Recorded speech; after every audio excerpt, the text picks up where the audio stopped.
ikosi, kuba uburara ni ikosi, kugira ngo nubibone utazabimena, zagabanye akavuyo kumwirata.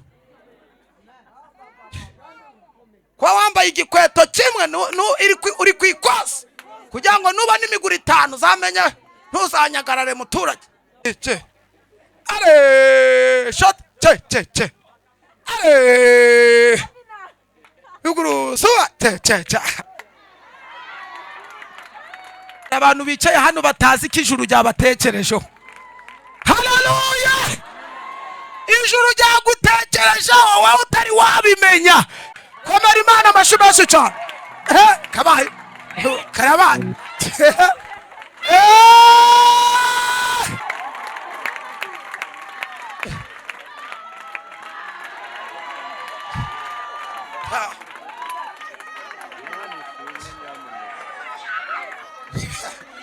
Kiraguca ntacyo bitwa.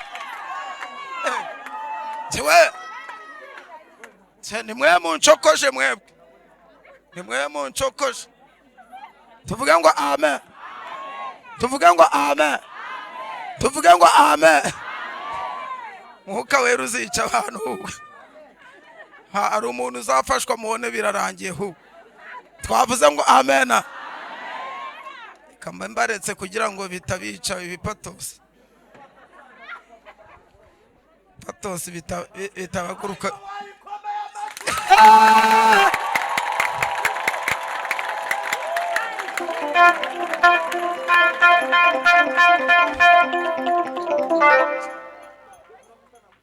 Mu bintu nahawe bya mbere hari nagera no muri ADEPR ni ingabire yo gukiza indwara.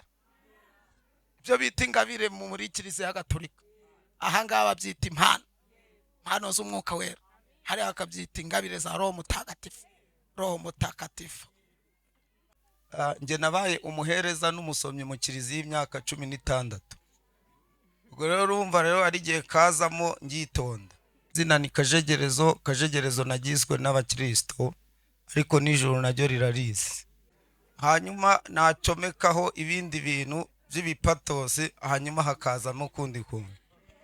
Rero utazatoragura inguba ngo utoraguye isake ugire ngo birarangira bikimeze gutya. By'abahanuzi bakuru, igitabo cy'umuhanuzi Yesaya ibice 45 umurongo wa mbere. Kuri page ya 694 mu isezerano rya kera. Igitabo cy'umuhanuzi Yesaya ibice 45 umurongo wa mbere handitse aya magambo. Ibi nibyo Uwiteka abwira Kuro we yimikishije amavuta ati niwe mfashe ukuboko kw'iburyo ngamuneshereza amahanga ari imbere ye, kandi nzakenyuruza abami kugira ngo mukingurire inzugi, kandi n'amarembo ntazagira guta bari gusoma ntazugarirwa. Igitabo cy'umuhanuzi Daniyeli ibice 5:24. Hanyuma dusome kuri page yaho ya 830 mu isezerano rya kera. Dusome mu izina rya Yesu. Igitabo cy'umuhanuzi Daniyeli ibice 5:24 kugeza 25. Hari amagambo agira ati nicyo gitumye itegeka ko icyo kiganza kiza ikacyandikisha iyi nyandiko, kandi ibyanditswe nibyo ibi men tekeri ofarsin. Mwakire neza ijambo ry'Imana. Hanyuma tubahendahende mu bumbe Bibiliya, haba izifatika n'iziri soft, ziri muri telefone. Hanyuma muzishiste ku ruhande, hanyuma asigarane urupapuro n'ikaramu abandika, hanyuma murebe hano. Bundi ari ibintu bigera kuri 3 biranga umuntu ukurikiye. Icyambere kiranga umuntu ukurikiye nuko ahanga amaso uwo baganira. Cya kabiri kiranga umuntu ukurikiye iyo abajijwe asubiza bwangu kuko ibyo abazwa biba bivuye mu byatambutse. Cya gatatu kigaragaza umuntu ukurikiye iyo hari ibintu bimufashije agaragaza amarangamutima ye mu bimenyetso cyangwa mu kuvuga. Niyo mpamvu uzasanga mu rusengero umuntu ateye haleluya nta n'uyimusabye. Ayo ni amarangamutima n'ibimenyetso bigaragaza icyo yakiriye muri we. Amazina ni Rusangiza Jean Dodier ntayavuze. Hanyuma irindi ni Dawidi. Dawidi naryo ni izina Imana yaduhaye ko nge nabyinaga mu itorero ry'igihugu bare national rukerereza. Hanyuma rero Imana imvanayo, hanyuma inzana mu nzu y'Imana. Irindi zina ni Kajegerezo. Kajegerezo nagizwe n'abakristo ariko n'ijuru naryo rirarizi. Hanyuma iwacu kavukire ni hariya i Rubavu muri paruwasi ya Mahoko. Hanyuma rero naje inaha iburasirazuba ku mpamvu z'akazi. Ndi umwarimu nigisha mu kigo cy'amashuri. Hanyuma na n'iyi saha ndi n'umunyeshuri nanone. Nagiriwe amahirwe na leta inyohereza kongera kwiga. Ubu ndi kwandika ikindi gitabo, hanyuma ngeze mu mwaka wa 3. Hanyuma nagiriwe umugisha niga ishuri rya Bibiliya. Mfite ibipapuro 2 byemera ko nize ishuri rya Bibiliya, ari itede n'ayandi. Tuvuge ngo amen. Hanyuma by'umwihariko mfite umudamu n'abana 4 mu rugo, hanyuma 3 n'abanjye. Mfite abahungu 2 n'umukobwa umwe Imana iherutse kumpereza mu kwa munani. Hanyuma undi nawe ni umwana turera. Ko nasobanukiwe nuko umugisha batawusengera, umugisha barawukorera. Umugisha barawukorera ntago bajya bawusengera. Hanyuma nubwo abari gatoya ariko njyewe buriya ari icyo nakoze, kuko ntago nakirirwa mbaza ngo mbese ngo code iri hehe, kinyubako babigenza gute. Ahubwo kanga mu jisho ni kanga mu nda. Nubwo rya bitafari rimwe rya 500 cyangwa 1000 cyangwa 5, nzajya ndaza muri rusengero mvuga ngo hariho amafaranga yanjye. Ni gutyo gahunda zifashe.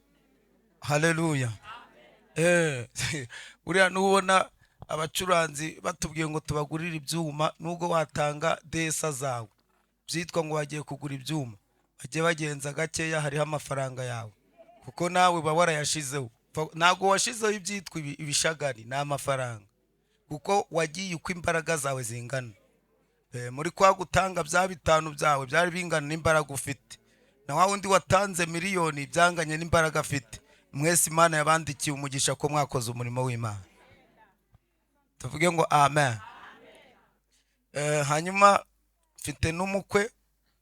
Mfite umukwe mu bana twareze mu rugo, hari umwe wo twakoreye ubukwe. Atuye hariya mu Bugesera, ni umukobwa. Hanyuma rero uko mumbona gutya buriya mfite umukwe, banyambitse ingofero muri uruhanga rwanjye n'inkoni biparitse mu rugo. Ubwo rero urumva rero maze kuba pare rimwe, maze gusabira abasore abakobwa 2, ndi umusaza. Urumva mu murenge baranyizera bakamfata ku itorero nk'umusaza ngo genda usabire uyu musore umukobwa. Ngagenda ngavuga imisango ngamucyura ngamuheza umukobwa. So urumva rero ndimo ndi umusaza ariko utafite imvi, ahubwo ufite ibitekerezo mu izina rya Yesu. Hanyuma mvugere ijambo ry'Imana, kuko ibindi by'ubuhamya nzabibabwira ngarutse. Hanyuma ijambo ry'Imana dusomye ahangaha mu gitabo cy'umuhanuzi Yesaya, aravuze ngo ibi nibyo Uwiteka abwira Kuro we yimikishije amavuta. Rero reka nkubwire ibibazo utangiye kwibaza wowe mu mutima wawe, ati si biragenda gute? Umwuka wera wampamagaye n'uri hano araza kugusubiza mu kanya. Buriya impamvu uri kubona mfite umwuka witonze ni uko nge nabaye umuhereza n'umusomyi mu kiliziya y'imyaka 16. Ubwo rero urumva rero ari gihe kazamo ngitonda, hanyuma nacomekaho ibindi bintu by'ibipatosi, hanyuma hakazamo kundi kuntu. Rero utazatoragura inguba ngo utoraguye isake ugire ngo birarangira bikimeze gutya. Tugire gutya mu izina rya Yesu. Dushimiye umushumba wanyu waturaritse, kandi dushimiye n'abakozi b'Imana, ba mwarimu, abakozi b'Imana batandukanye n'abanyuze hano bamaze kuturirimbira. ah, nari kuza ubushize ariko ntibyakunda, ariko uyu munsi nashobojwe n'Imana kuza. N'ubu ndangiza gusoza kuvuga ubutumwa bwiza ndahita nongera ngende nerekeze hariya Ikibungo. Ejo mfiteyo andi materaniro ngomba kuyobora amasengesho, nyobora n'amasengesho ku rurembo rwa Ngoma, basingorera ahantu habiri. Nyuma ndumva rero tubashimiye, Imana ibahe umugisha. Ku wa kane twari hariya mu Gatenga mu masengesho, hari n'ahandi twagiye tunyura hatandukanye, baduhaye intasho, nimuzakire mu izina rya Yesu. Aha twagiye rero tuvanyeho agatemeri, hanyuma tugiye gufata ibirimo imbere. Hanyuma Yesaya yanditse ngo iki? Uyu Yesaya ari mu bahanuzi bakuru. Yesaya yatangiye guhanura ahagana mu mwaka wa 740, arangiza guhanura mu mwaka wa 681. Hanyuma iki gitabo cy'umuhanuzi Daniyeli dusomye, hanyuma aba bana bageze hano i Babuloni mu mwaka wa 605. Uyu Daniyeli agira iyerekwa rya mbere mu mwaka wa 553, hanyuma arangiza ivugabutumwa mu mwaka wa 536, aho ngaho ni mbere ya Kristo. Hanyuma uyu Yesaya avuze ngo iki? Aravuze ngo yewe Kuro we, uwo nimikishije amavuta ngakuneshereza amahanga ari imbere, kandi nzagufata ukuboko. Arangije aramubwira ati kandi nzakenyuruza abami, kandi amarembo yawe ntazugarirwa. Iri jambo ryavuzwe ryari? Mu uwe mwaka? Hari habaye iki? Nico ngendereye, icyo nico gisubizo ngiye gusubiza. Hanyuma avuze ngo amarembo yawe ntazugarirwa. Rindi jambo dusomye riravuze ngo Imana ngo nico cyatumye itegeka icyo kiganza cyandika ya magambo, ngo cyanditse amagambo avuga ngo meni tekere ofarisini. Ukahita umbaza ngo biraza guhurira mu mbaraga z'umwuka wera, biraza guhura wewe uhumura mukanyuraje urebe ukuntu umwuka wera bihuza. Hanyuma nukuvuga aya magambo rero dusomye yose tugiye kuyavanamo insanganyamatsiko ivuga ngo, kuko ngera hano ntago naje nateguye, oya ntago ngenda ngewe ngo ntegure, ahubwo ngewe systeme yanjye mu mutwe wanjye ndasoma, ngiga, ngagira ute, ngasenga, nagera mu iteraniro Imana ikampereza ibyo ngomba kuvuga.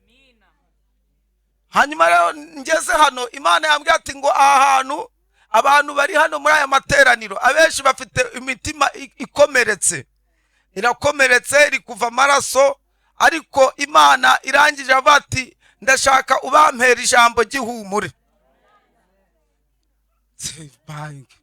Ijambo gihumure tabati simbabwire ngo iki. Imana irangije impereza topic ivuga ngo mbabwire ngo nta cyakwica umugambi w'Imana ushorewe n'ukuboko k'Uwiteka.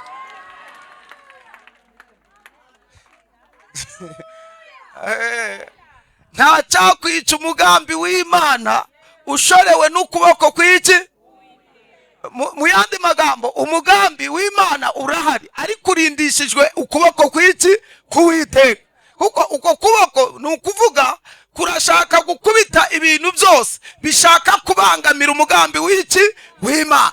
Hashimwe yuko rero, reka mbabwira, ubundi iteka ryose Satani agira imigambi mibi yo kurogoya imigambi myiza y'Imana, ariko iki akaruta kandi karakamira. Ntago imigambi mibi ya Satani ijya iburizamo imigambi myiza y'Imana, ahubwo umugambi mwiza w'Imana ujya uburizamo imigambi mibi ya Satani. Turashimira Imana yuko twicaye hano kubera umugambi w'Imana.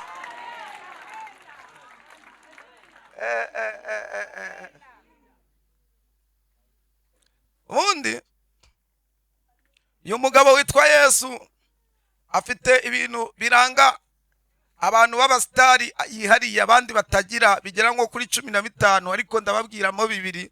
Hanyuma kuko uyu mwami ajya ndyohera cyane kumuvuga, bamuga ngumva ngararyoha. Icyambere kamanze mbabazi, kwako nyine murumva mugiye kuganirizwa n'umuntu w'umwarimu. Hano abari muri ntibatana n'ibibazo, kandi baba bashaka kuganira n'abantu babasubiza kugira ngo barebe ngo abanyeshuri bari kumva isomo.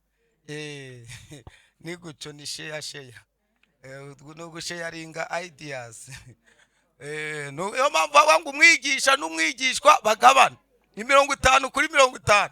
Aha ntago turi kwa padiri mutegereze ko mabwira ngo nyagasani Yezu nabane namwe mubone musubiza aho ngaho. Oya, aha ngaha ni muri ADEPR muri Pentecote. Iyo bigufashe ibyo uri wigwana. Cyakora reka mvuge aka kantu muri systeme ya giteoloji, ni ukuvuga ubu ngubu abahanuzi muze kumfasha, ntago mbahujije, muze gufashwa kandi murabyemerewe. Ariko muri systeme ya teoloji ubu ngubu natangiye kubwiriza, ntago wemerewe guhanura kuko ni ngiye muhanuzi. Weho ufashwe nushaka intebe uyivune tuzagura indi, ariko ntiwemerewe guhanura, ni ngiye muhanuzi ubu ngubu mukuru.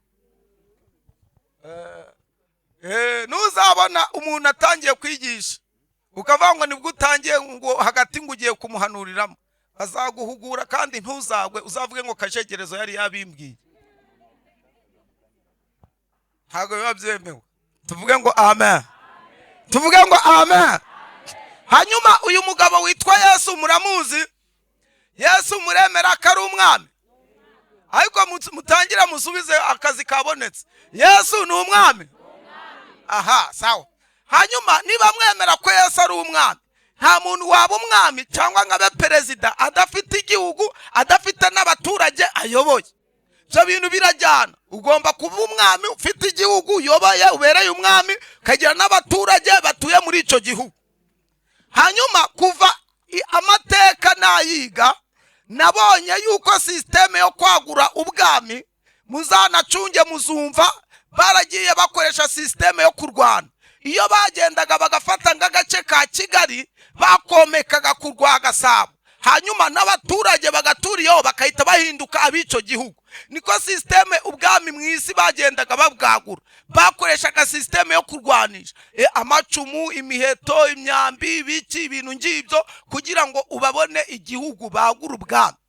Ni gucyo babigenzaga. Noneho ukuva isi yaremwa, narasomye nsanga amateka avuga ngo iki, kuva isi yabaho nabonye umwami umwe gusa wafashe imigabane yose yo mwisi, adakoresheje ikibando, adakoresheje mashinigani, adakoresheje imbunda zo kwa Putine, akoresha intwari imwe gusa yitwa ijambo. Ahagarara ku maguru yabiri, arangije atanga itangazo, aravuga ngo abarusha n'abaremerewe nimunsange ndagira gute ndabaruhura. Ariko wateye haleluya pewasokita, niwe wenyine, ni Yesu wavuze iryo jambo. Abize bahita bamwitaba, abatarize baramwitaba, abirabura turaza, abazungu baraza. Mumukomere mu mashyi mumushimire ko yaduhamagaye natwe tukaba duhari.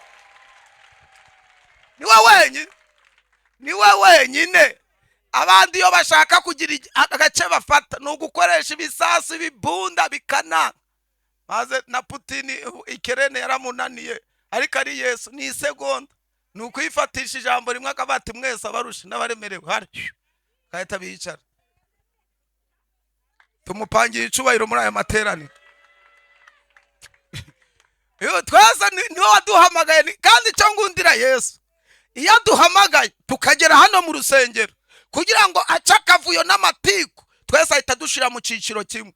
Wabishaka utabishaka ati si gute ngurikira ngo ubwire, twese mu ciciro kimwe. Kubera iki? Kweka dushira mu ciciro kimwe kugira ngo ace amatiku. Imana ntigira tonto, ntigira muyomba, ntigira shangazi, ntigira nyirakuru, ntigira nyirakuruza, ntigira nyirasenge, ntigira ise wabo. Ikintu igira ni kimwe. Yohana yandika igice cya mbere 12 yavuze ngo icyakora bamwemeye bose bakizera izina rye yabaye ubushobozi bwo kubikirata abana b'Imana. Imana igira abana, ntagigira iki, ntagigira abasogokuru ba nyogokuru. Oya, niyo mpamvu mutazigera mwumva na rimwe mu masengesho Imana ivuga ngo ngabazi Icyongereza ngo muze mvugane namwe. Twahita tuvuga atabazimu bashe. Nta na rimwe muzigera mwumva Imana ivuza ngo ababatijwe ku bwa kabutura ngo muze hano. No, kugira ngo ice amatiku. Oya, hano ngabati ngo ngabagenda mu modoka gusa bafite n'ibipangu ngo muzane rimwe mvugana. No, yigiye kuvugana n'iteraniro twumva yikojeje ati ririri ngo mwumve abana uwisha akitaba na utazi ngo so ukahita bati karame papa kuko ni data wa twese. Come on, abamukunda mwate haleluya. Nyeganyeza uwo mwicanye mubwiye ngo data wa twese arahari. Mubwiye ngo data wa twese arahari we. Ntagira ugutera ubwoba, data wa twese arahari. Isa w'imfubyi, umugabo w'abapfakazi, intare yo mu muryango wa Dawidi, igishitsi cya Dawidi aranesheje. Komera Imana amashyi menshi cyane niba Imana iri hano. Tera haleluya. Pewa sikita. Yama. Nta muntu wagucecekesha ngo ceceke hamagaye bazi Icyongereza. Wita umubwira ati genza gakeya ni data wa twese, twese araduhamagaye. Ntago wancecekesha ngo ceceka wowe waburaye ihamagaye bari. Wita ati ceceka ni yababuraye n'abari. Ndahari. Maze tikuri gashira. Abahari bavuze ngo amen.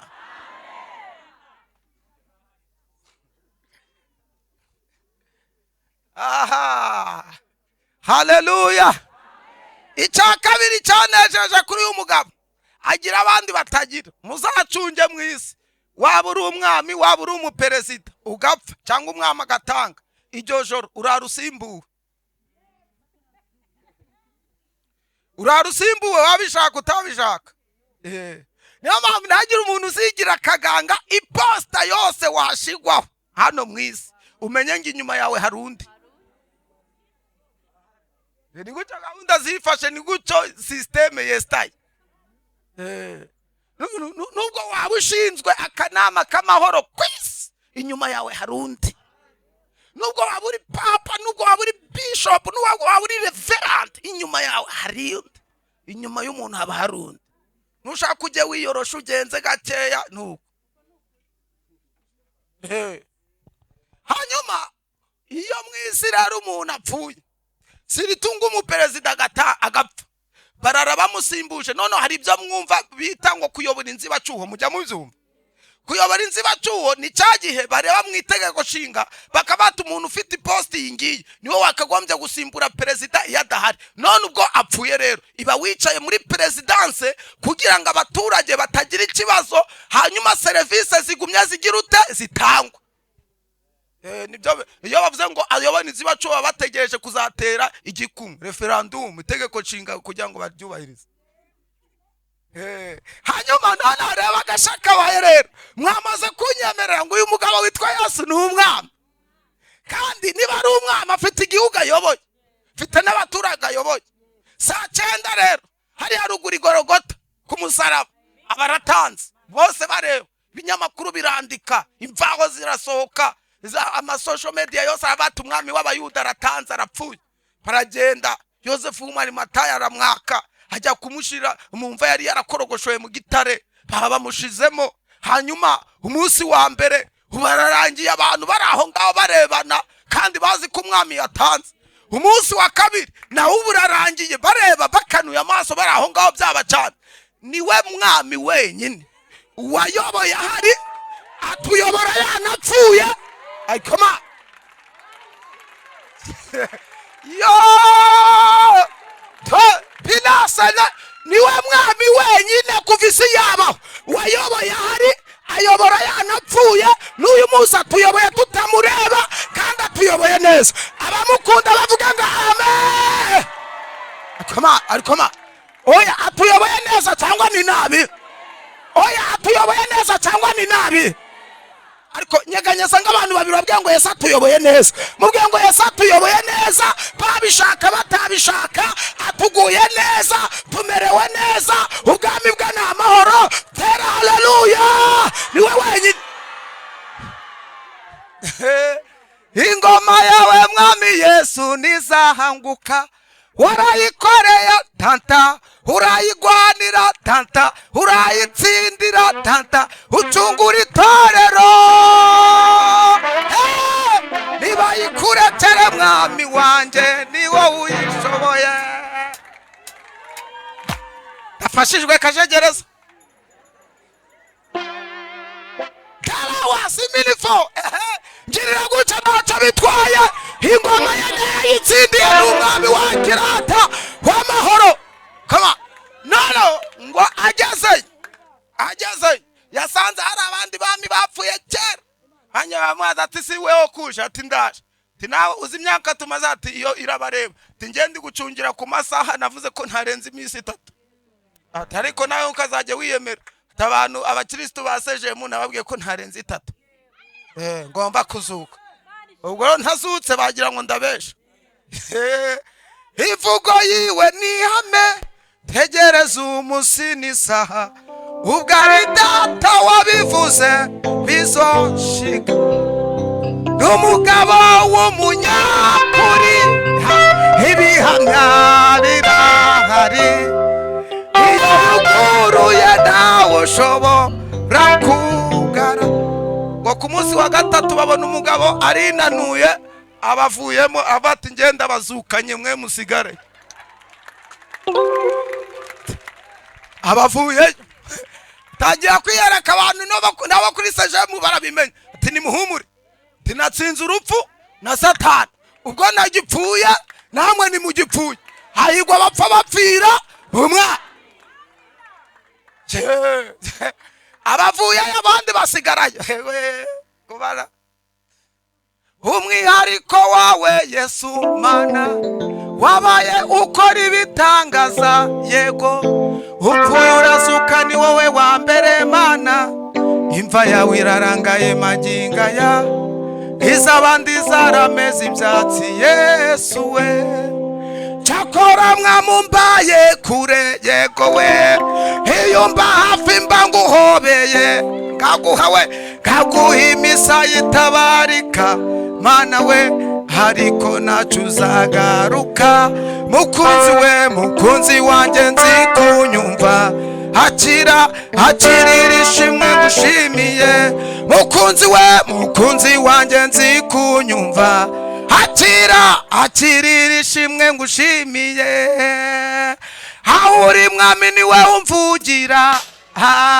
kubera urukundo ngunda mwami kugira ngo nazarimbuka mukunzi wanjye nzi kunyumva dore abantu wagira ngo n'abayehova batazi ibyo turimo mukunzi wanjye nzi kunyumva hakirira ishimwe ngushimiye tera haleluya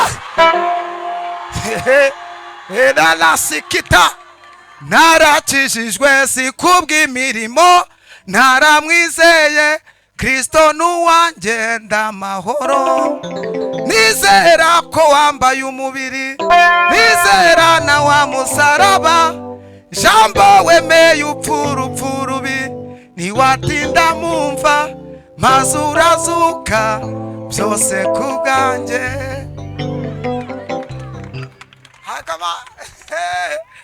akayo kabara Yesu warakoze guhaye icyubahiro muri aya materaniro jya mu masengesho ntabwo ngwinginga ngo ibiki n'ibiki ndakureka kuko ntabwo nakwishinga sinzi ngo warari iki sinzi ngo ufite angahe kuri konte ubu rero njyewe ngomba kwigwanaho wakumva systeme yuko ibyo uyu mugabo babibona babivunikiye tukajyanirana Munyarwanda yaciye umugana avanga utashoye isuku uri guhinga ntukashore n'agafuka ngo ugiye gusarura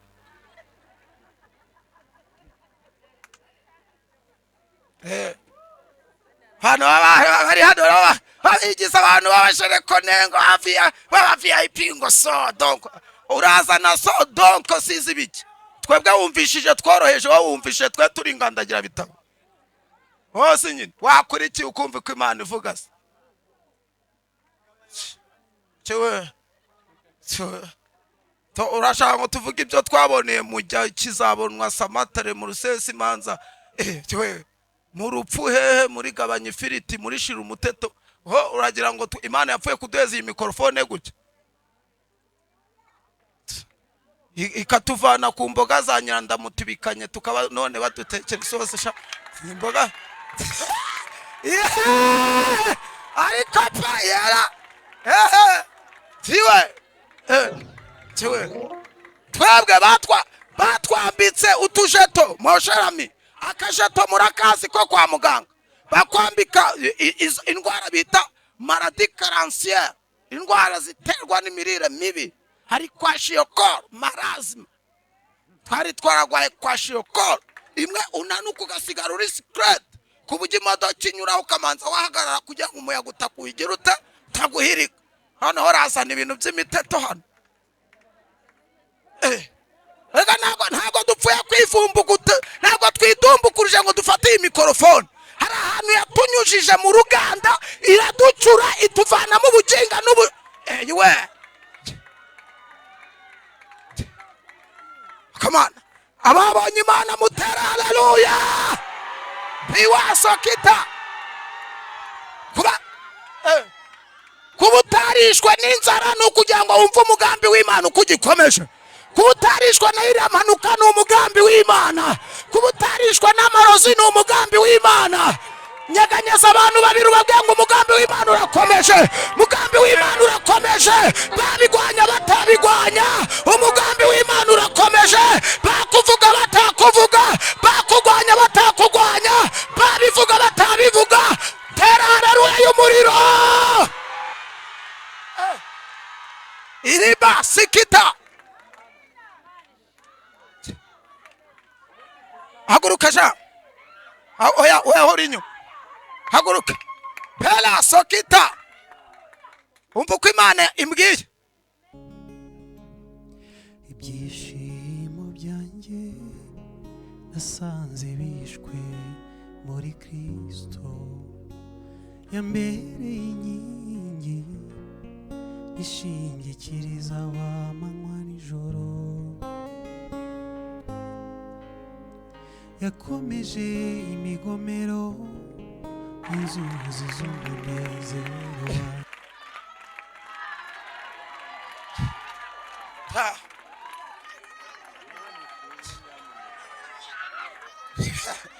Kiraguca ntacyo bitwa. Tiwe nimwe muncokoje mwebwe, nimwe muncokoje. Tuvuge ngo amen, tuvuge ngo amen, tuvuge ngo amen. Mwuka wera uzica abantu. Hari umuntu uzafashwa muhone birarangiye hu. Twavuze ngo amen. Kamba mbaretse kugira ngo bitabica ibipatosi. Patosi bitabaguruka.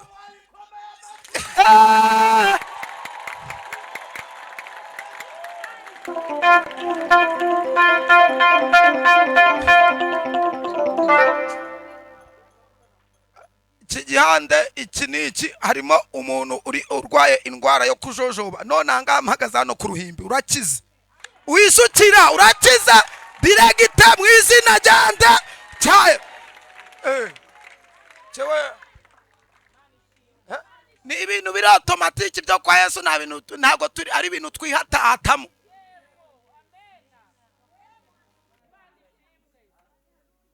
Tanyangwa ari nta bintu byo kwihatahatamo sherami. Niba bitakurimo ntago babikurimo, kandi babikurimo burabyumva.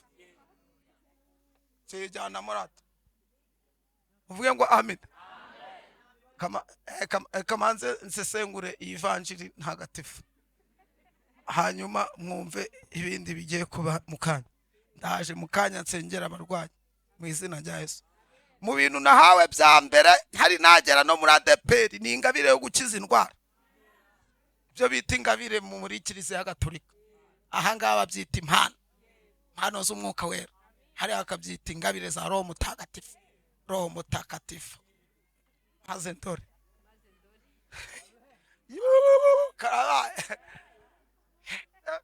kandi yumva kandi nabyina kandi ibyo ngibyo sinzi kumwe biraza. Hanyuma twagiye rero giye gutangira aho mbabwira ibintu bisa n'amateka mungurikire, kuko ibyinshi ngiye kuvuga ntago birano muri Bibiliya. Hanyuma uzakeneye aya mateka reka murangira azajya muri library hariya Nyarugenge, hanyuma usabe agatabo k'umuhanga wateruye avuga amateka y'umugabo witwa Kuru Hermodote. Hanyuma uwo mugabo wabyanditse, hanyuma rero uzagenda ugisome, hanyuma rero ngurikira rero nguhereza overview y'ako gatabo kose. Hanyuma rero hari igihugu cy'ubwami cy'Ubumedi. Hanyuma igihugu cy'Ubumedi n'ubwami cyari kiyobowe n'umwami witwa Estashi. uyu mwami Estashe yari afite umukobwa umwe w'ikinege witwaga Mandane. None uyu mukobwa w'ikinege witwa Mandane ngisenga murotera inzozi kabiri mu ijoro. Izo nzozi yarose nizi ngo yaje kurota ngo umukobwa we ngahagaze ngadendujwe n'amazi ngo hanyuma ngamazi ngakwira igihugu cyose. Hanyuma ngo arangije umwama bibonye arangije ngahamagara abanyabwenge b'ibwami bashinzwe gusobanura inzozi. Nukuvuga arangije arabahamagara ababwira inzozi yarose. Barangije bakimara kuzumva bahita bamubwira ati nta kindi bivuze, biravuze ngo urubyaro ruzakomoka ku mwana wawe ruzagusimbura ku ngoma. Mbibutse neza yuko abanyabwenge tari abantu bafite za masters na PhD gusa, ahubwo abanyabwenge bandi ni abantu bakureba bakamenya icyo uzabaco bakagishigikira utari wabaco, kugira ngo umunsi wabayeco nabo uzabamenye mu izina rya Yesu. Hanyuma ngo uyu mugabo uyu mwami ngagambirira yuko atazashingira umwana we mu gihugu cye kugira ngo batazamusimbura bwangu. Hanyuma rero kabaye kera umukobwa we ngabageze igihe cyo gushaka bamushingira mu bundi bwami, bamushingira mu bwami bw'ubuperesi. Hanyuma yo tuvuze ubumedi ni muri Iran, ubuperesi ni muri Iraq y'iki gihe. Hanyuma bamushingiye none mu bwami bamushingira umwana w'ibwami igikomangoma cyitwa Kambizi. Hanyuma abaye uyu mukobwa igihe rero arasamye, amaze gusama aratwite, amaze gutwita ise amenya amakuru ko umukobwa we atwite. Arangije abatireho gahunda kuntu imeze, namenya yuko urubyaro rw'umukobwa wanjye ruzansimbura, none reka nigwaneho hakiri kare batazansimbura manzi ubwami buryoha. Hanyuma arangije ahita agenza iki kintu yatekereje, kandi ikintu agiye kugwanya izi nzozi zije ziri mu mugambi w'Imana ntago zipfuye kubaho. Hanyuma ngarangije ahita bati umukobwa wanjye azagera abyara umwana w'umukobwa mureke abeho, ariko nabyara umuhungu mwice kugira batazansimbura. Hanyuma arabiplaninga atangira no kuzaza atangira kubyeseya no kubigerageza. Hanyuma amateka avuga ngo iki, igihe cyarageze ngo umukobwa agiye kubyara, hanyuma amutumizaho amwe ati ngwino ubyarire mu gihugu cyanjye ngwiteho nga papa ndeba kuzukuru kanje kambere. Kumbi umugabo afite imibare yashizemo. Arangije abaraje umwana bagiye mu bitaro, ageze muri maternete. Hanyuma ise rero n'umwami bagomba kumva ibyo umwami arababwira, abwira ababyaza arabwira ati umwana avuka nta wundi mwemeye kumuhereza yewe n'umurwaza no muhitemo munzanira ngase ndeba kuzukuru kanje sekuru, hanyuma muzanire sekuru ari we nono manze namuhesha umugisha. Cyako data we umva iki kigabo nacyo kuntu gifite ubwenge ngo gishaka kumuhesha umugisha. Muraje mwumva umugisha kigiye kumuhesha. Barangije umwana baravutse arariza kimwe ngabandi baramuzanye mutwenda. Sekuru ikintu yagiye kureba cyambere nukureba igitsina cy'umwana babyaye, agiye gusanga asanga babyaye iki umuhungu. Arabatiye mana we ahita abwira ababyaza ahubwo ati subutu mugende mumubwire ko yabyaye umwana upfuye none nagiye kumushinguza. Nuko byarangiye filime babaragiye babwiye umukobwa ati papa wavuze yuko umwuzukuru we apfuye yagiye kugira ute kumushingura. Uwo mukobwa arangije Mandane aravuga ati nubwo mutambwije ukuri data arampekuye, umuntu utinyutse kumpekura uruhinja nanjye muhingutse mu maso yahita ndangiza. Amateka aravuga ngo Mandane ahita yikorera amaboko ataha iwabo mu buperesi imbokoboko.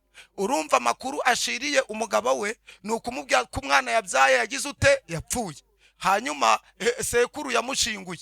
Hanyuma rero nuko iyo filime tuyikatiye aho ngaho. Reka ngurikirane uyu mwana rero. Uyu mwana abaramujyanye amugejeje iwabo aho ngaho ibwami, ahamagaza ingota yo kumwica. Arebye umwana ubu ari kumukanurira, kumva uyu mwana avutse atari ubishaka, ahubwo avutse mu mugambi w'Imana, kuko umugambi w'Imana udapfa. Imana irinda icyo yavuze n'uwo yakivuzeho. Imana igiye kurinda uyu mwana mu buryo budasanzwe. Tuvuge ngo amen. Abona kwica umwuzukuru we ntibiri gukunda. Arangije ngahamagara umutoni waho ibwami witwaga Orupagusu. Aramuga ati ngwino hano nguhereze ikiraka. Ati ikiraka ngiye kuguhereza hafatira uruhinja, hanyuma urujyane mwa ya misozi miremire ujye kurwica. Hanyuma kugira ngo mubyumve bwangu reka ngerageze nshushanye akantu k'agakarito niko murahita mwumva kuko ari cyo mwuzi. Hanyuma bafata agakarito bakubisemo rwa rubebe, hanyuma bawuruhaye wa mutoni witwa Orupagusi wakoraga ibwami. Baramubwira tujye mwa ya misozi umwice, hanyuma ahantu uzamushingura uzahanyereka njyewe ngasekuru, hanyuma ngugororere kuko wakoze igikorwa njye cyananiye. Hanyuma muri iyo misozi agiye kumwicirayo habagayo inka z'ibwami, kandi mbibutsa yuko inka z'ibwami ntago abashumba batahaga, babaga mu bikuyu bakazajya barataha rimwe na rimwe baje kuvuga amakuru y'inka izikeneye abaveterineri uzabyaye byagenze gutyo. Noneho muri icyo gihe ngo yari amuzamukanye agiye kujya kumwica, hari umushumba batigeze bavuga izina wari umanutse nawe aje kuvuga amakuru ibwami. Ahuye rero na wa mugabo witwa Orupagusi uteruye ya karito ugiye kwica wa mwana. Urumva bose bosi numwe baraziranye, bahurira kuri gishe cyangwa bahura ahandi bari kwaka kakeredi mu gihe imishahara itariyaza cyangwa bari kwaka twa makeya. Hanyuma barahuye rero barasuhuzanyije amashongo tiririri parara yego ngiye kwa boss nawe surihe. Mu mvugo y'iki gihe ahita amubwira ati ndi kuri diro. Hamwe ati diro urimo ni iki? Abati ngewe hano mfite ikiraka umwami ampaye. Ati giteye gute? Muri iyi karito harimo umwuzukuru w'umwami. Ati wowe gacwa we si weho umwuzukuru w'umwami wamukoraho? Ati weho genza gake ngubwire diro kuntu zimeze. Ati hugo unyiyungeho.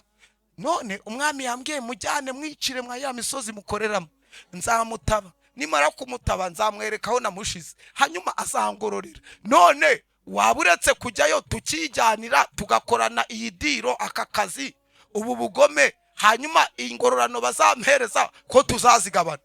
Umurotaro umutsindarota ajya rero umushonji wawe ahita byumva vuba, ahita avuga ati nzaba ndamubwira n'ikindi gihe n'ejo n'umunsi tuzamuke icyo kiraka kirashushe n'ubundi ni boss nari ngiye kubwira none aho yagwaye ikindi. Barazamukanye rero, barazamukanye bari kuganira. Kumbi muri iyo misozi bazamutseyo uwo mushumba niho yaratuye, nawe yari afite umudamu yaramusize mu rugo. None uyu mudamu we yaragize ute? Yaratwite. Hanyuma igihe kiba kirageze, igihe kigeze, hanyuma noneho baragiye bageze hakujya bitegeye mu rugo rw'uwo mushumba. Arangije Orupagusi n'uwo mushumba bati none turamutaba, twamutaba imbwa zikamutabura, umwami akazamubura, kari twebwe yarangiza. Hanyuma umushumba yamubwira ati wivunika, dore iwanjye ni hariya. Ati ha ntiwumva se? None rero gahunda tuzihindure, weho mujyane mu rugo iwawe ariho umwicira, ushake ukubite muri toilette, niho tuzamubwira ko twamushize abazahabona, hanyuma batwihere ingororano. Hamwe ati naho ngaho koraho. Ntago arangira amwe ati sinago tujyana. Hamwe ati no, turamutse tujyanye umugore wawe yabiceka, abantu babagabo turagenda ku ruhinja urumwe. Yambwiye ati wowe genda ugashugunyemo birangire. Abati koko iyo nama niyo, nanjye ngende mbwire boss ko byagize ute byarangiye. None rero ubu ngubu ngiye gutandukanya Orupagusi na wa mushumba. Umwe agiye kujya mu rugi we, undi yerekeze ibwami ajya gutanga amakuru. Hanyuma reka mbe ndetse noneho uyu ugiye mu rugo rwe na rwa ruhinja, mfashe noneho Orupagusi ugiye ibwami. Ngo yaragiye rero ageze kwa fande we. None se bakamubaza Orupagusi bimeze bite? Ati ya tuamurangije ya namwishe namusegos. Nukuvuga amakuru atanze ibwami avuze ko umwana yagize ute, yagize gute, yapfuye.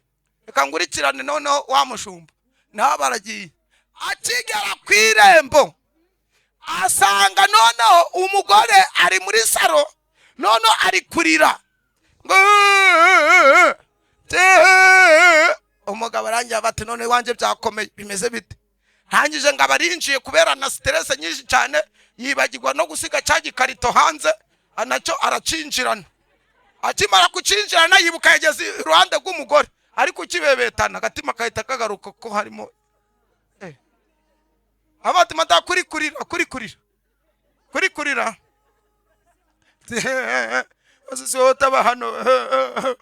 None nyine na nuri kubona se wa mwana narindwite none yagize ya nyine yavutse none yapfuye byamyara mu cyumba. umugabo ati yapfuye ti none abagore rero ni n'abana beza. Arangije abona n'ikarito hamwe ati no si sheri tuzaniye yawurute ni biscuit n'ibirayi tuzaniye dukize sanyici rangije umugabo aribaza ubujyagiye kubata niba ari bombo niba ari ibirayi niba ari yawurute abatanga ndahivana gute iyi karito ndayikatisha gute arabati rero kama mbaya ni mbaya hanga ndanabivuga tu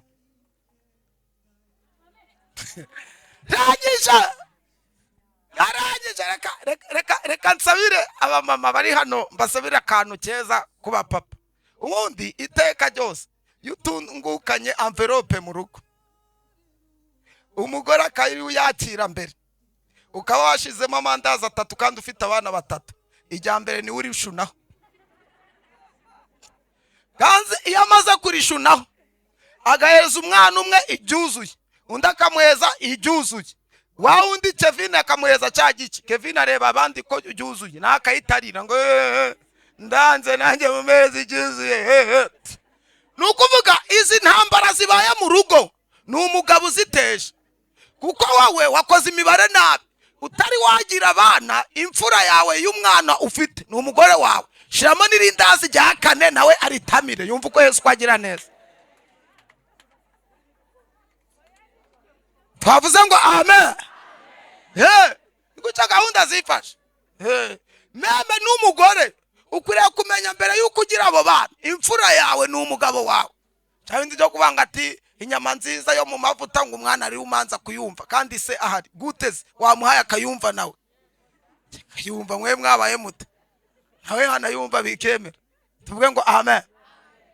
Hanyuma rangije ngo uyu mugabo arangije abatira madamu ahanga muri ikarito harimo uruhinja umugore arangije abati bani hamuka ari gufasha harimo uruhinja gutese uruhinja rwawe ko ruri kuburiri ko nakubwiye ko yapfuye ati harimo undi hano ati kandi urasaze abatoya ntago nsaze harimo uruhinja kandi n'umwuzukuru umwana ati ibyo ni hamuka sana turebe babazanye yakarito abo turi kumwe amen.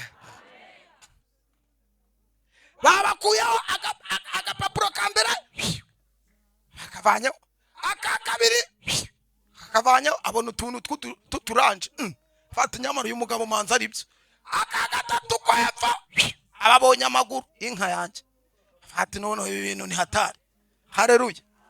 Arangije abavanya nakakana abanya kakana abona ikibebe kimeze guca gikanuye amaso kiri kubati ngiye ntago napfa erega umugambi w'Imana uracakomeje mugambi w'Imana undiho mugambi w'Imana urakomeje mwateye haleluya. Duhereze Imana icyubahiro mu izina rya Yesu.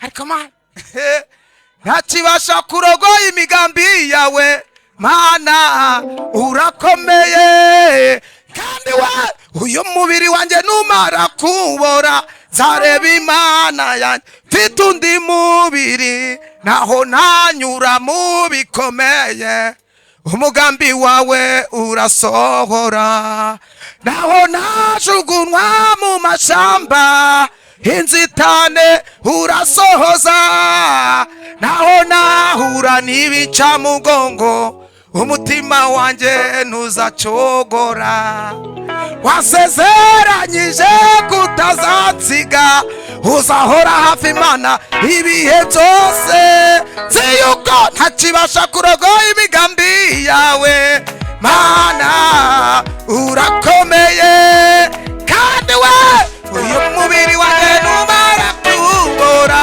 nzareba Imana mfite undi mubiri nzi yuko ntakibasha kurogoya imigambi yawe Mana urakomeye kandi we uyu mubiri wanjye numara kubora nzareba Imana mfite undi mubiri haleluya. Hari mu mugambi w'Imana twongera Imana icyubahiro. Beneza Banawa tuzahuye hamwe nayo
reka ntange haleluya muyizamure cyane.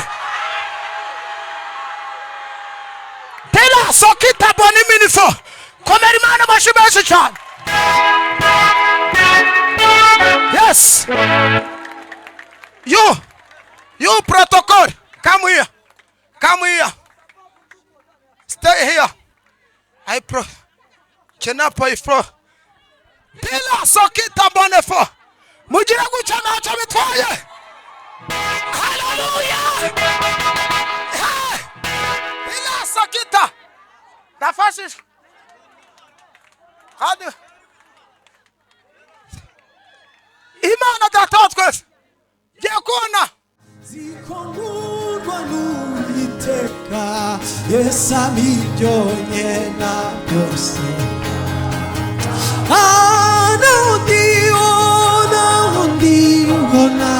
ona pa zikongurwa n'Uwiteka Yesu abiryonye na Ewa sokita ihimba ariko ma amina yatashane viefe amina bese jagwa ngaho datana mama baje warabaye mana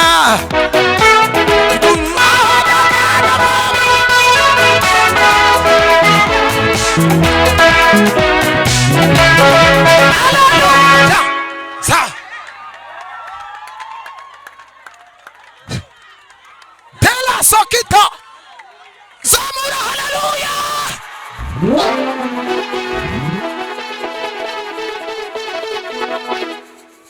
Come on, tafashish Lela sakota minifo talabone grostifo haguruka nesta sopele grasto elefo yakona mbona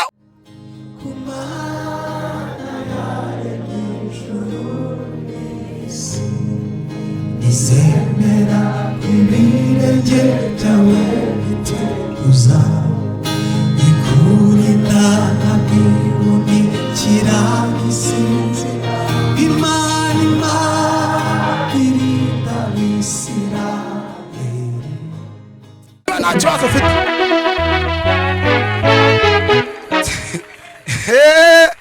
Yaratwimanye uwa Yesu inshuro ibihumbi kandi we sibanga arizi n'abudiya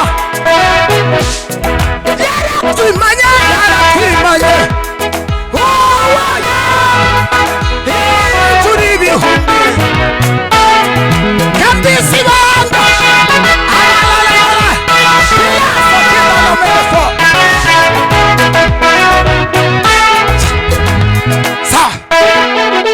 hanyuma amaze kubona urwo ruhinja uyu mubyeyi abwira umugabo we ahubwo ati ntukabure ubwenge wa mugabo we abana bose aho bava bakagera bavuka ari inzobe ubu nanjye navutse ndi inzobe kandi nawe wavutse uri inzobe uretse izuba ryo mu butayu ryatwakiye ubundi twese tuvuka turi ibitukutuku genza gakeya rero uretse izuba ryo mu butayu byatubabuye hanyuma yagiye bati rero reka dushingure uwacu mu cyimbo cy'uyu nguyu hanyuma turere uyu ukiri muzima kuko tutazi icyo azagira uta hacyavamo kaba ndagira ngo mvugane n'abantu baje gusenga kuba uriho ntabwo ari impuhwe za Satani, kuba uriho ntabwo ari impuhwe z'abarozi, kuba uriho si uko ugenda uguruka ahubwo ni umugambi w'Imana ukigushoreye, ni umugambi w'Imana ukiguriho mu izina cyayo. Kama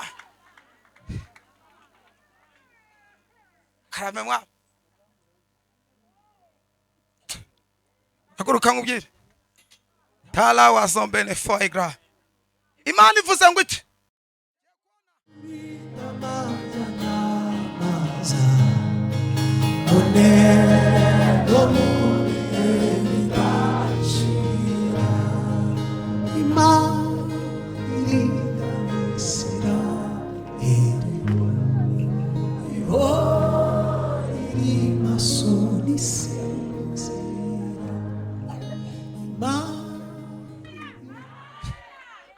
karame mwami. Haleluya. Barokore baje gusenga. Haleluya. Sawa. Kangomeza ivanjiri. Hanyuma babaraza uyu mwana bakimurera igihe cyo kwita izina bahamagara abantu nguko umuhango wo kwita izina umeze. Hanyuma barazanye rero abambere ati muramwita nde? Ati ngiye mwise Matiyasi. Undi ubwo wasanga bashize amazina atandukanye, reka tuyahimbe. Abandi bashiraho nzamurerera, ati happy yakaremye, Hakizimana, yakaremye ni Ikamena. Bese bashiraho amazina menshi. Barangije bazana rero wa mugabo rero wamuzanye wamureze. Avuga ati ngaho ugiye kuba ise w'uyu mwana uramwita nde? Abati ngiye nshingiye uyu mugabo nta yerekwa agira, nta cyumba cy'amasengesho batubwiye yateraniyemo, ahubwo ani umushumba ari aho ngaho. Ariko uyu mushumba agomba gushira mu myanzuro umugambi w'Imana, agomba kuterekamo neza, kuko Imana ikoresha uwishaka kugira ngo igere ku ntego yayo. Twavuze ngo amen. Siwe ranyije abati ngiye uyu mwana ntarindi zina mwise, ati mwise Kuro. Uyu niwe Kuro rero muba muri kuririmba, niwe ngiye gutangira kubabwira. Dukomere Imana amashumeshi cyane. Abati mwise Kuro. Hanyuma hagati yaho Yesaya iri jambo turisomye yahanuye ngo Kuro uwo nimikishije amavuta naho yavukiye ahabwa n'iri zina harimo imyaka 113 nibwo yavutse. Iyo jambo rimaze imyaka 13 rihanuwe. Hanyuma Kuro rero arakuze, abaye umwana mukuru, ageze mu kigero cy'umusore, agize imyaka 12. Akigira imyaka 12 ngo uyu mwana yiyumvamo kujya ku ikosi rya gisirikare. Abati papayi ndumva nshaka kujya kwiga igisirikare. Hateze kubera iki? Ndumva nshaka igisirikare. Izanyo bati nta kibazo ngo genda. Umwana dore rero aragiye. Ageze ku ikosi asanzeyo n'abandi nyine bari kuri parade, bari ku murongo. Parade 1 parade 2 parade 2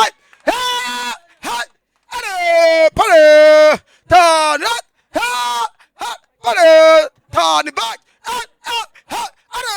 quick mat cha cha cha double hot go go cha come on kawa no dori agashaka baje kwa sekuru bafite amakuru ku mwana yagize ute. Nyumva ariko bafite amakuru ku mwana yagize ute.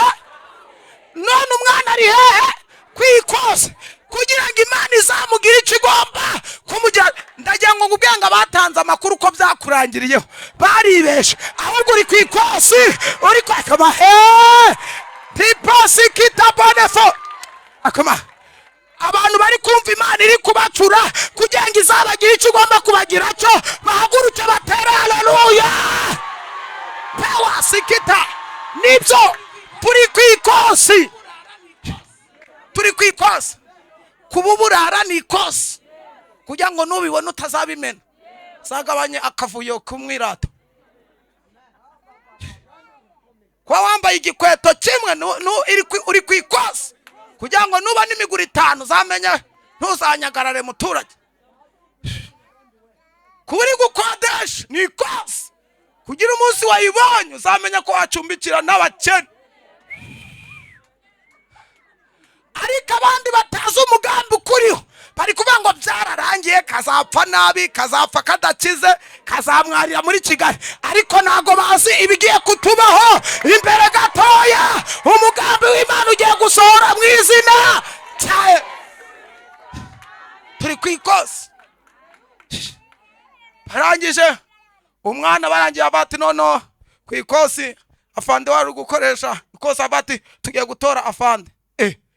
Abati afande turamutora gute? Hari igihe kigera mu gisirikare ntibibe ngombwa ko bareba ku mashuri, hago bakareba gatendo wakoze. Kareba gatendo wakoze karutaka abandi bakabati dushingiye ku gatendo wakoze. Abandi bari bananiwe tukwambitse iranka kandi nta upfunetse reka kuko nawe biba byakunaniye. Ragatera ku buryo bavuga ati umuntu wirukanye El Shabab na Al Qaeda wanguwa bahita bamuhereza ipeti tutarebye ku mashuri kubera agatendo yakoze. Twavuze ngo amen. Barangira bati noneho tugiye gutanga akazamini kari simple. Akazamini kari simple kugira ngo uragatsinda ahite abafande ayobora abandi. Babati rero ikizamini ni ugusimbuka urukiramende. Babagiyeho rero barasimbutse urukiramende abasore 100, 200, 500, 1000 bose barasimbuka na kuro arimo nawe barasimbutse. Hanyuma igihe cyo gutanga amanota kiraje. Babati rero dushingiye kubivuye mu marushanwa bose bafite amatsiko nguko muyafite. Barangira bati dushingiye kubiri turi kubona. Hanyuma kompanyi muzikari yitegure. Hanyuma kuko afande general ugiye kuyobora arahita azahagarare hano. Hanyuma indirimbo yubahiriza igisirikare mwese muhite mufunga mu gurusuwa. Hanyuma muhite muririmba. Barangira bati n'umusore witwa Kuro barangije. Kuro barangije abarazamutse. Twavuze ngo amen. Sawa kuri igisore cyane ndakwifashisha. Wowe wasara waheza ngwino hano. Ngwino hano. Kuro hagarara aho nga. Reba hagarara ng'umusirikari ko bumba amaguru neza. Kuro abarahagaze ati hagarara baratangi kompanyi muzika yose. Bum bum bum bum bum bum bum bum bum bum.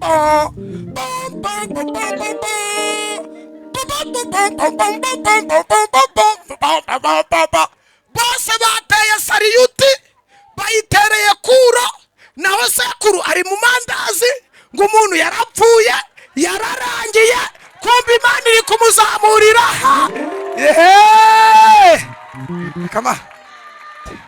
Akoma fasha guhanurira ng'abantu batatu ubabwire ngo ntago byari byarangira. Mubwiye ngo ntago byari byarangira. Umugambi w'Imana uracyakomeje. Ntago byari byarangira. Nibashake baceceke, nibashake bahore. Ntago byari byarangira. Tanga abantu utere haleluya. Pewa sakiti nibo. Barangije bamutkurira amasariyuti. Kuro none atangira gutanga amabwiriza amawayizi. Tangira kubati noneho mwese hare kumuno bose atangira kumwumvira. Hare go bose che are shot che are yuguru suwa che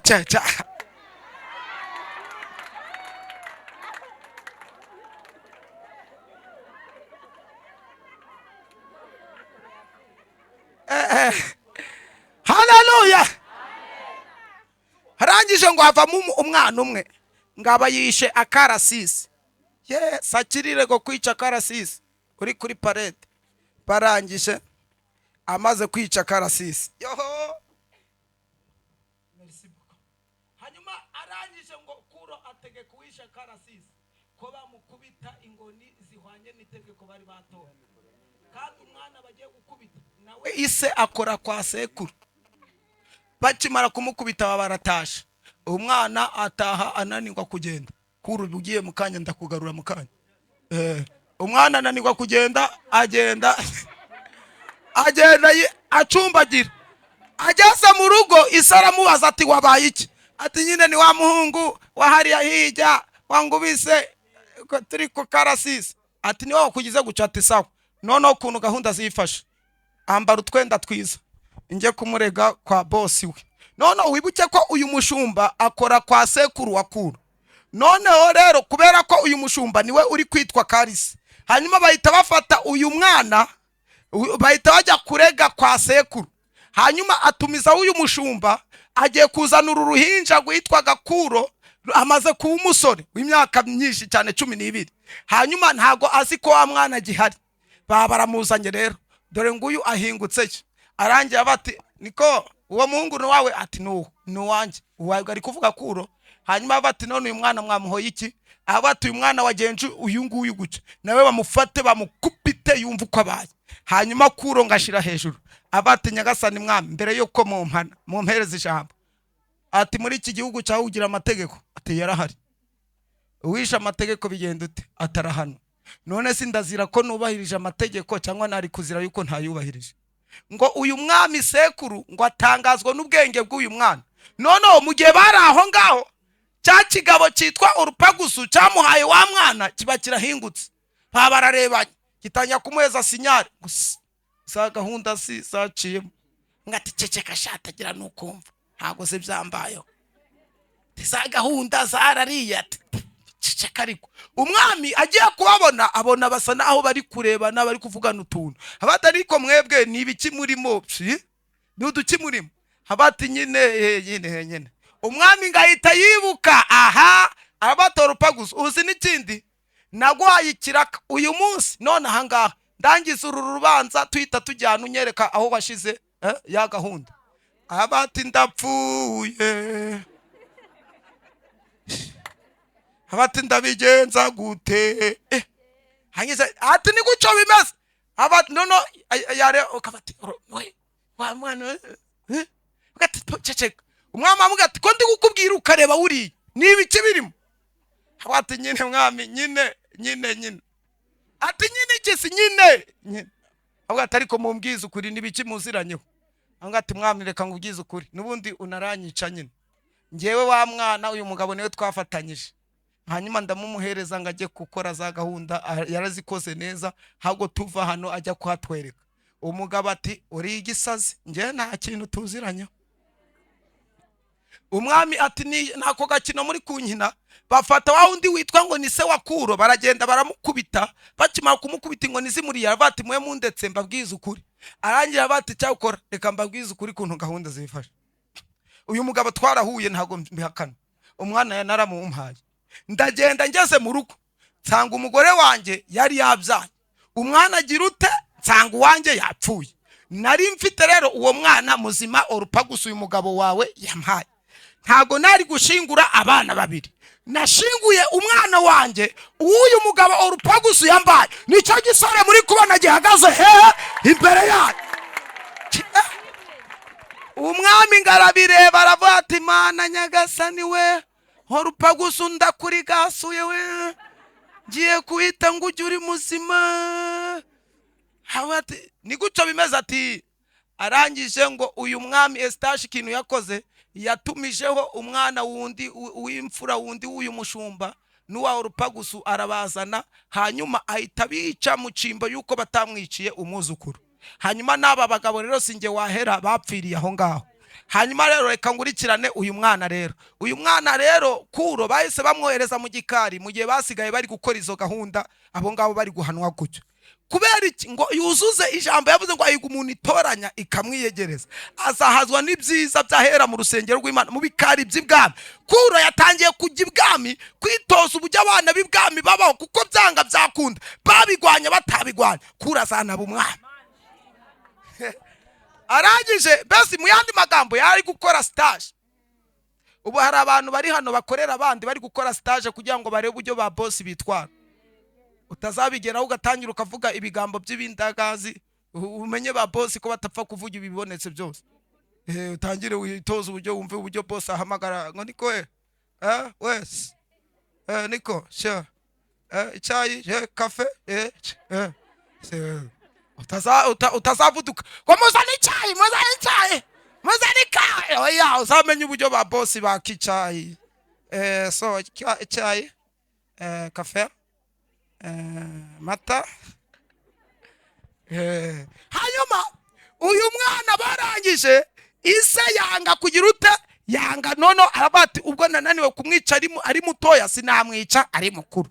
None rero wa mwana we subira nago ndahita ngusubiza ihwana nta nubwo rasubira kuri uyu mugabo guma hano ahita akora kuri telefone ahamagara umukobwa we ati aro ati ngwino hano ngubwiye ati sinaza warampekuye. Hanyuma arangije aramubwira ati no ntago ari ukuvuga ngo nagwekuye ngwino ngufitiye akantu kari surprise karakunezeza. Kumbi yari yateguye yari yateguye kuro come here. Yes. Hagarara aho ngaho. Aha ngaho. No, uyu ni Kuro rero. Amaze kumuzana, twavuze ngo amen. Aha ngiye guhanura ibintu bikomeye. Kandi harimo ubuhanuzi bukomeye. Mama ngwino nawe. Ngwino nawe nta kibazo. Nta dayimoni ugira. Ngwino urumona Imana yashyizeho umwuka w'igikundiro. Dore abantu bangana guca Imana ikabiguhisemo. Ubwo ugira ngo Imana nta kintu ivuze. Hagarara aho ngaho. Noneho ukuntu gahunda zimeze, uyu ni Kuro, uyu ni Mandane, nyina wa mwana wuyu. None uyu mwana ntazi yuko ari nyina, n'uyu ntagazi ko ari umwana we.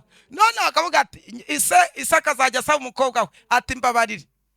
Ise ubwo nyine uyu umukobwa we nyine. Akavuga ati mbabarira mukobwa wanjye. Ati yo sorry, excuse me, pardon. Akavuga ati wabinsaba mu Cyongereza mu Kinyarwanda narakubabariye warampekuye. None yakubita amaso kuri iki gisore. Akavuga ati ariko papa utampekura, umwana wanjye ntabangana n'uyu. Ntabangana n'uyu, kumbi ntago ari kumenya ko ijuru ryamutekerejeho.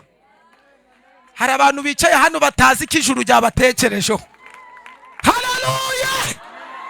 Ijuru ryagutekerejeho wowe utari wabimenya, kandi ijuru rigiye kuzana igisubizo cyawe mu izina rya Yesu. Rangi yamuga ati rero wa mwana we umenye yuko hariya warerewe, batangiye kumeza amakuru y'imvaho, hariya warerewe si iwanyu, uriya Sisko, uriya Sinyoko, ahubwo uhereye umunsi wa none umva ibyo tukubwira. Ati mama wawe n'uyu nguyu, twari twaragutanze ngo bakwice ntibakwica, nawe wa mubyeyi we wa mukobwa wanjye we humura, umwana wawe ntago bigeze bamwica, urabiza aho ubyariye ni imyaka 10 n'ibiri ishize, kandi noneho ureba itariki n'uyu mwana n'amavuko ye birahuye, ntago byagezweho, ahubwo nabonye uyu mwana ari mu mugambi w'Imana, twaramureze yabaye mukuru. None dore wa mwana we, dore mama wawe, nawe wa mubyeyi we, dore umuhungu wawe, barangije barayambirana. Muyambirane ngaba komera Imana amashibashi cyane. Kabaye karabaye.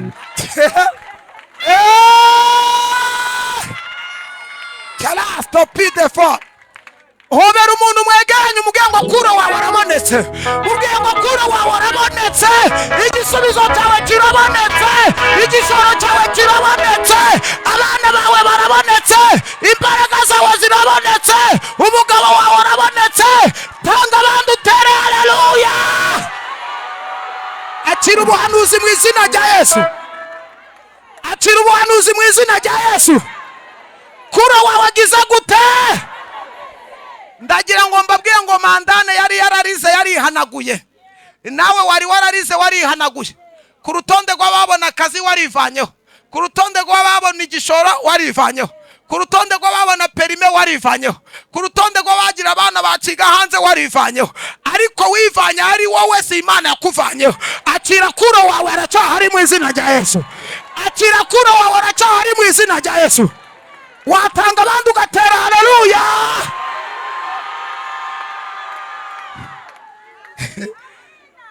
Posini mando erga mwigendere byarangiye, byafashe ubungubu byarangiye, uwabyakiriye yabyakiriye mu izina. Komera Imana amashimeshi cyane cy'Imana hari ikintu ikoze. Uyu mwana none baragiye akigera mu buperesi aho nyina yari yarashakiye, bahita bamubwira ati none urifuza kwiga he? Ati ndashaka kwiga igisirikare. Umwana yabaye igisirikare cyabaye igisirikare, kumba ari kugira ngo azasohoze icyo Imana yavuze. Umwana ngo baragiye yize igisirikare, arakirangije kaminuza, hanyuma ngo abagiye mu ngabo z'ubuperesi, arangije aba umugaba w'izo ngabo, hanyuma araziyobora. Akimara kuziyobora aravuga ati namenye yuko Imana yavuze ko nzasimbura na sogokuru. Umwana ava mu buperesi ajya gutera ubumedi, ajya gutera sekuru. Baragwanye umwana abahiritse sekuru abamuvanyeho. Umwana Kuro arangije afata ingabo z'ubumedi n'ubuperesi, ahita zibera umugaba, ahita ziyobora. Hanyuma ngurikire ubwo ngiye guhuza bya bindi byo kwa Daniyeli naha tugeze. Hanyuma agiye ayoboye ingabo z'ubumedi n'ubuperesi, hanyuma akiziyobora, hanyuma ahita bati bisi bizarangira gusa, ahubwo ndashaka kuzayobora isi. Uwabaga yoboye isi n'uwabaga yoboye Babuloni ibihugu 127. Hanyuma icyo gihe rero yabikoze, hari umwana wa Nebukadinezari witwaga Berushazari. Hanyuma ngicyo gihe rero ngo Kuro ategura igitero hagana mu mwaka wa 539 cyo gutera Babuloni kugira ngo avaneho umwami Berushazari abe umwami, kugira ngo ayobore isi.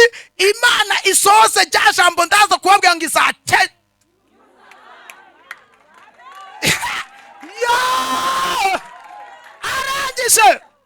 arangije ngo umwana abafashe ingabo, hanyuma arazitreninga avuga ati tugomba gutera.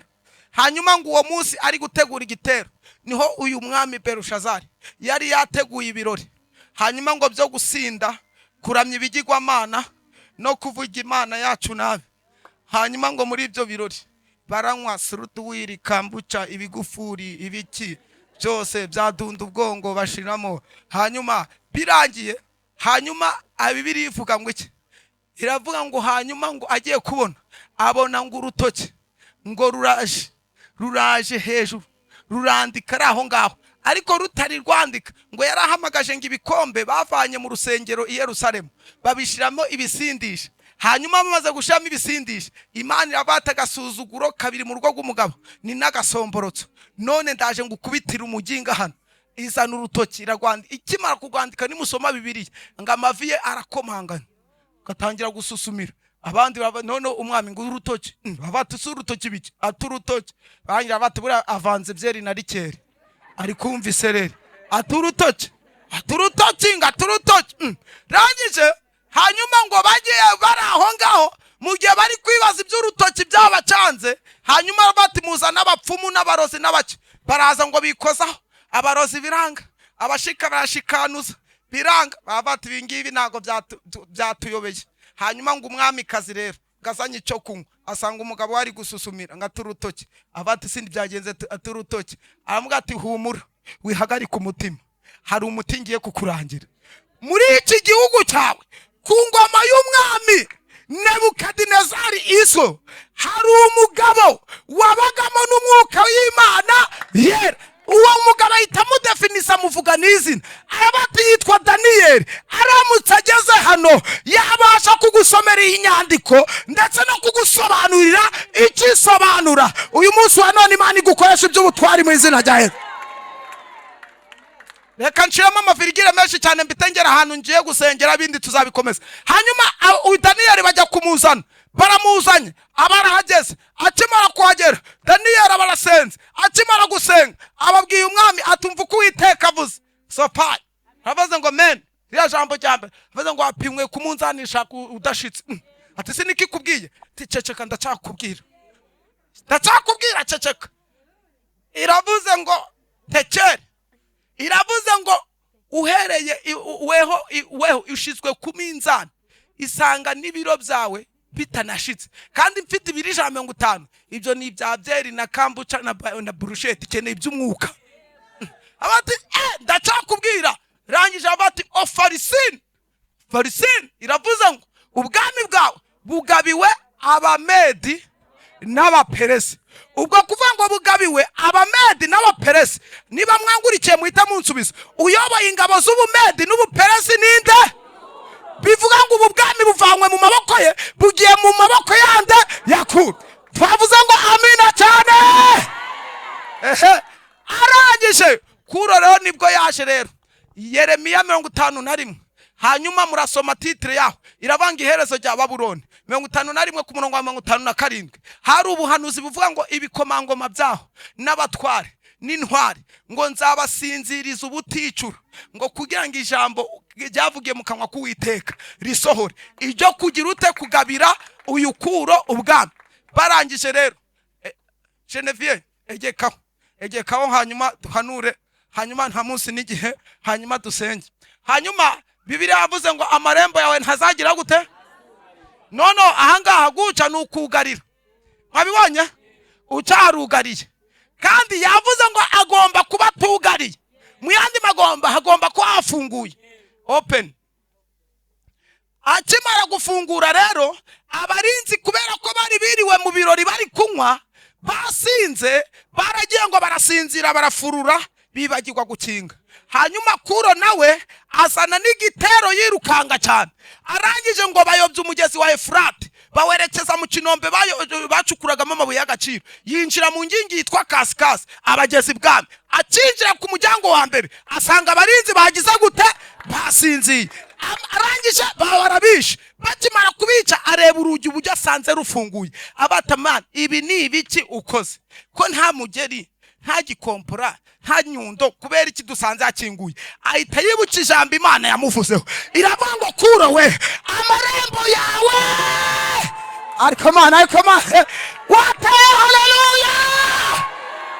ariko Mana nyeganyeza abantu batatu babwiye ngo imiryango yawe irakinguwe mu izina rya Yesu. Imiryango yawe irakinguwe mu izina rya Yesu. Iyo abana bawe irakinguwe, iyo umugabo wawe irakinguye, iyo urubyaro irakinguwe, iyo akazi irakinguwe, iyo ubushake irakinguwe, iyo amavuta irakinguwe. Tera haleluya! Tala wasopiti gini mastafa. Ijambo rivanga amarembo yawe nazugarirwa, mwumvishije aho ryavugiwe? Aha naho ngaho abarakomeje rero ngo babati mushakisha umwami Berushazari, mumushakisha atakevu we barataka. Ubu ngubu turi kwataka mu buryo bw'umwuka. Ubu ngubu turimo turataka, ibyakuzengeje amaguru turi kubyataka, ibyazengeje ubwonko bwawe turi kubyataka, ibyazengeje itorero turi kubyataka. Kama ari abantu bari hano bari kwataka cyangwa nabitaye? Abari mwazamuye haleluya!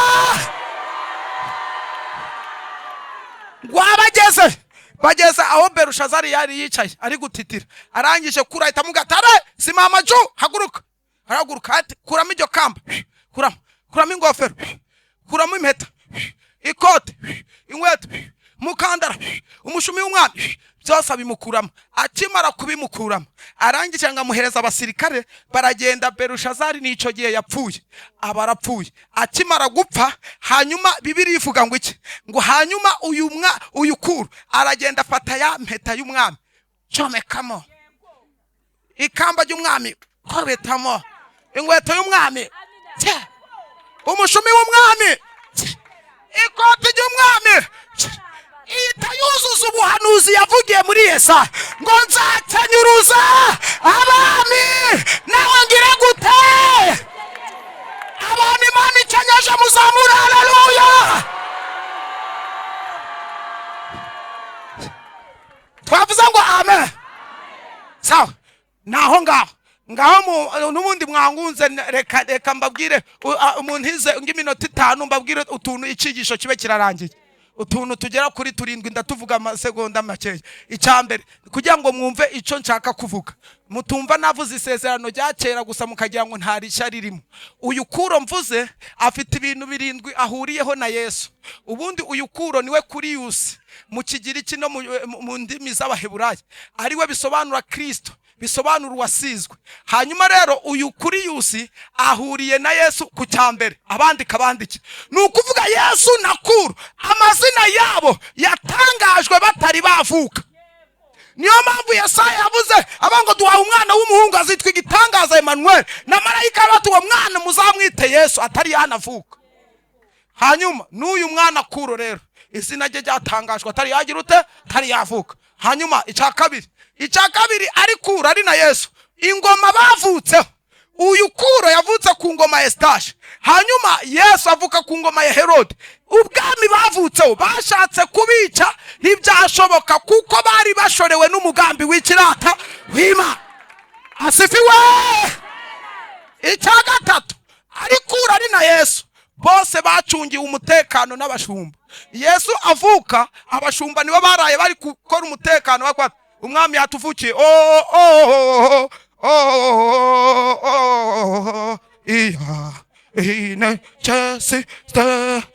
Hagira ubibesha gukoreho tumukubita ingoni. Baraye bamucungira iki? Umutekano. Hanyuma uyu kuro yarerewe mu rugo rw'iki? Rw'umushumba. Sawa, tugeze ku cyakane. Icyakane kuro na Yesu bahuriyeho. Nukuvuga ari Yesu ari na kuro bamenyekanye bafite imyaka 12. Nusoma ubutumwa bwiza bwa Yesu Kristo ko bwanditswe na Luka ibice 2 ku murongo wa 42, haba ngo nuko Yesu asigara i Yerusalemu icyo gihe ngo yari afite imyaka 12 ngo abatanzi n'abami ngo batangazwa n'ubwenge bw'uyu mwana. Hanyuma uyu Kura amenyekana kwasi yageze afite imyaka 12 akimara kumusubiza ngo nakoze icyo amategeko avuga ngo isekuru atangazwa n'ubwenge bw'uyu mwana. Icya gatanu,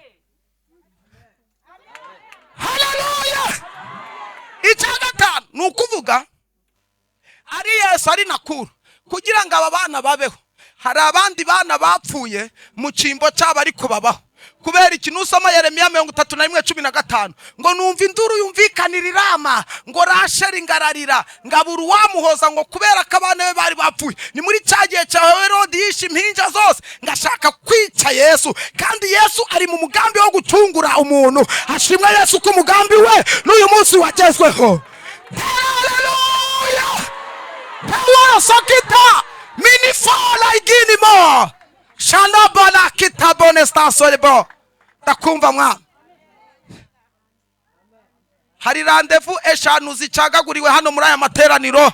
Abantu babonye ukuboko kw'Imana. Komera Imana amashyi menshi cyane ujye ubyakira bwa pewa sokiti binifo. Yo,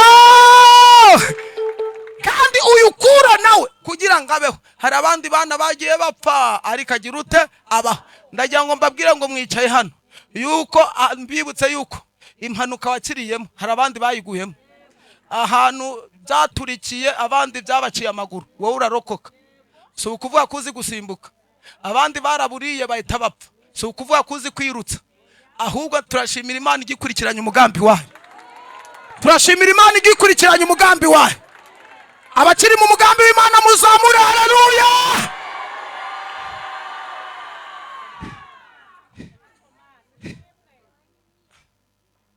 Mama, stand up. Yo, yes. You. Imana data wa twese yo mu ijuru icyambere ivuze yuko Imana irinda Isirayeli ihore maso isezerano. Oh, Imana irinda Isirayeli ihore. ari kimana bivanye muri aya materaniro. Hanyuma icya karindwi kiravuga ngo ari Yesu na Kura bahuriyeho. Nukuvuga ari Yesu ari na Kura niwo bahaye itsinda ry'abantu benshi cyane umudendezo. Ati gute rero? Nukuvuga ku mwaka we wa mbere niho muzasoma rero muri Bibiliya ivuga ngo ku mwaka wa mbere ku ngoma y'umwami Kura niwo watanze itegeko n'iteka. Aravuga ubwo cyari igihe cyo mu mwaka wa 538 babaraga bamanuka. Hanyuma yatanze itegeko n'iteka yabata abantu mwese mwavuye i Yerusalemu mukavayo munyazwe. Ndategetse n'ibintu byose Nebukadinezari yabanyaganye mwongere mubifate musubire iwanyu i Yerusalemu mujye gutambira Imana yanyu ya Isiraheli. Hashimwe Kura wabavanye mu bunyage. Haleluya. No mwumva kwa ngo tuzafata urugendo rurerure tuzurira imisozi iteganye n'igicaniro tujye gutamba ibitambo byishimwe urwibutso ko yadutanye. No, Yesu we yatanze umudendezo gute? Mu isezerano rya kera nta mugore nta mukobwa wari wemerewe kwinjira hano ahera. Mwakagombye kuba mwasigaye hari hanze. N'umuntu utari wuzuza imyaka 30 ntago nari nemeye guhagarara hano. Niyo mpamvu bakubwira ngo Yesu yavuze ubutumwa imyaka 3. Kubera iki? Babaraga uhereye ku myaka 30 kuzamura. Yapfuye afite 33 Yesu. Hanyuma nukuvuga Yesu rero ari ku musaraba. Kubera ko iyo babaga bari hanze bakumva Imana iravuze ngo bana banje mwahitaga mupfukama hari hanze ho muri mukavuga ati Imana y'abagabo bacu natwe twibuke hano turi hanze ku mapazi. Ariko Yesu ari ku musaraba aravuga ati entre byose bigize gute birarangiye. Umwenda wari ukingirije ahera utabukamo kabiri hanyuma ubinjiza ahera. Mushimire Yesu wabinjiza mu nzu y'Imana. Mushimire Yesu wabinjiza ahera.